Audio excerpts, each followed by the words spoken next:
السلام عليكم الاصدقاء ديالي وخوتي العزاز، كنتمنى تكونوا بخير وعلى خير. معكم خوكم انوار من قناتكم وقناتنا انوار برو. اصدقاء ديالي، في هذا الفيديو الجديد غادي نشوفوا اليوم الفنان ديالنا سفيان الرحيمي ابن الرجاء مع الفريق ديالو.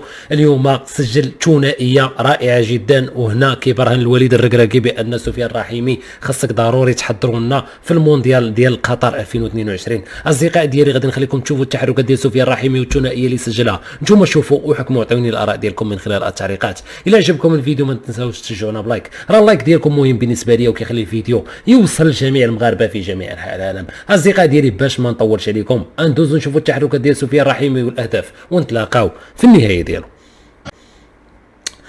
اصدقاء ديالي، خوتي العزاز، كنتمنى تكونوا استمتعتوا معنا بهذا الفيديو. كنتمنى تعطيوني الاراء ديالكم من خلال التعليقات. الناس اللي مازال ما داروش لينا لايك، كنتمنى من الصميم ديال القلب ديالي تباركوا على ذاك اللايك باش الفيديو هذا يوصل لجميع المغاربه في جميع انحاء العالم. وقولوا لي كيف جاكم سفيان الرحيمي، واش انتم بغيتوه يكون حاضر في المونديال او لا؟ هذا هو السؤال، والجواب ديالو غادي نتسناه في التعليقات.